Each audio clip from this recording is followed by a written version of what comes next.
Back to A Closer Look, brought to you by Innovative Solutions. I'm your host, Brielle Jungblatt, and today we're here with Kelsey Spurlin from the women's volleyball team. Kelsey, thank you so much for joining us. Thank you for having me. So, you were a part of the team last season. Tell us how amazing that experience was. Oh, it was awesome. To be able to be a part of such history-making, like we had a 31-5 season, and even though I wasn't on the court, like I was still a part of the entire experience.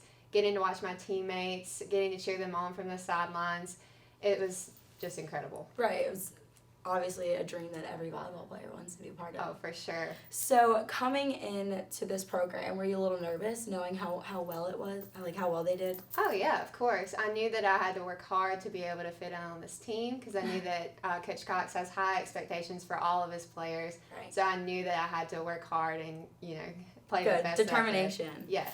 Okay, so Kelsey, unfortunately you weren't able to play, and you are still a redshirt freshman. Yes. Tell us a little bit about your experience as to why you had a redshirt. Yeah, well, I knew that coming into such a good team that I would have to work hard. So over the summer, I began doing a workout called Air Alert, and it was a 15-week program. And around week 5, I started feeling like some soreness and tightness in my ankles. Mm-hmm.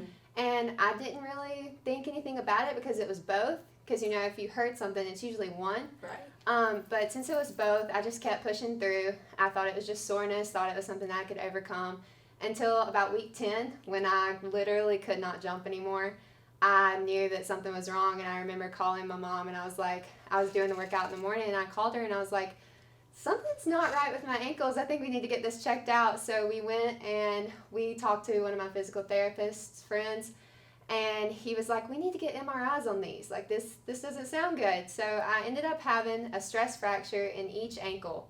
So I was in 2 walking boots for a while. I literally rolled onto campus my freshman year. I had a scooter and 2 walking boots. So went through prom, went through graduation, everything, 2 walking boots. So not just one, but you had 2. Not just one, but 2, yes. Tell us how difficult that was. It was hard. It was hot. Yeah, it was very hot having 2 walking boots on in the middle of the summer and everything. And it was a letdown, of course, because I was just trying to work hard. And, right. When you work too hard, I've realized that you have to, tone it down. But honestly, it was hard to, be told that I couldn't play, be told that I would be out for a while. But I just knew that if I just pushed through, that I'll eventually be back, and here I am, bootless. Here you are, bootless. No boots. We have shoes on today. So, tell us what position you play. I play right side. Okay, and is there a reason why you choose the right side? Yes, I've always felt like the right side came naturally to me, and I realized that at a young age, when we were doing the eye exams in school, the nurse recommended me go to a different eye doctor, like a legit one, not just your school vision test, and we found out that I am pretty much legally blind in my right eye. I had to get a doctor to sign off on my license to be able to drive. So right side has always come easier to me because when you're on the right side of the court, the ball will come from this way, so my left eye can see it. Mm-hmm. And as opposed to if I hit outside, the ball will come from this way, and it makes it a little bit more difficult. I still enjoy hitting both. I'll hit wherever the coach needs me, but right side has always felt more comfortable to me. I wonder why. Yeah. So when you first found out you were blind in your eye, tell us the type of emotions you have, becoming a volleyball player and just being not only do I have to compete with all of these people, but I'm also legally blind. Tell us what your emotions are. Well, I found out at a very young age, and I think it's always kind of easier for me because I don't know what normal vision is. So this vision to me is normal. And I just knew that I don't give myself any excuses. If I hit a ball, everyone hits balls. Right. I never try to beat myself down if something else does happen, just because I know that it happens to everybody. And with the whole eye thing, I just don't let it bother me. I try not to think about it. That's a great mentality, especially being a collegiate athlete. So, growing up, you also found out that you had a blood disorder. Can you tell us a little bit about that? So when I was 4, I had what my parents thought was a common cold because my cousin was in the same daycare class that I was in when I was little. And she got a cold, so she went to the doctor, got antibiotics. So my parents were like, Kelsey has a cold, let's take her to the doctor, get her some antibiotics. So they took me to the doctor, and when they tested my blood, they found out that my platelets were extremely, extremely low. And platelets are kind of what clots your blood and like helps you to stop bleeding. So they automatically, like that same day, transferred me to like a Greenville hospital, and we got like a closer look at everything and found out that I had ITP, which is idiopathic thrombocytopenic purpura. Say that sometimes. It's a mouthful, but pretty much what it is that my body produces enough platelets, it just kills them off faster than it can produce them.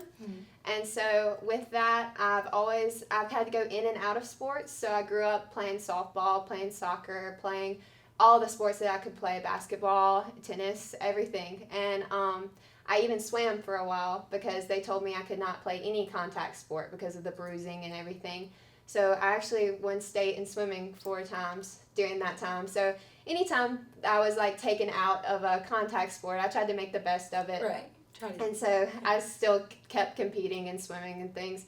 So just with the blood disorder, anytime that I bruise or bleed, I just have to take caution and realize that I gotta chill out for a little bit. Yep. Seems like you go a little too hard sometimes. Yeah. So how do your parents feel with you leaving and going to college when you have a very high, like when you're very prone to getting hurt pretty much? Well, my parents are actually amazing. This is part of the reason I love USC Aiken is because it was the college of my dreams, and it was only 2.5 hours away. Perfect. So it's not too far for them to travel, and it was not too close to home. So they worry about me, obviously, because there's always something to worry about, but they're so supportive, and I couldn't have better parents to That's awesome. Go through it. So with the season coming up very shortly, we are expected to see you on the court, right? Yes. Okay. Yes. Are you very excited? Yes, I'm extremely excited. I'm thankful for the year that I had last year on the sidelines. I learned a lot. It's a growing experience. experience. It was a good way to just transition into college. I got to see everything from the sidelines, got to learn the way the coaches like things done, got to learn and experience everything, and now being in it just makes it that much more special, and I'm just thankful. That's good that you capitalized and kind of used it as a learning experience. Yes. Where, some athletes might take it as discouragement. Yeah. Well, Kelsey, excuse me, thank you so much for joining us. Thank we wish you the best of luck this season. We can't wait to finally see you out on the court. Thank you. All right, everyone, that wraps things up with a closer look. Make sure you tune in next time.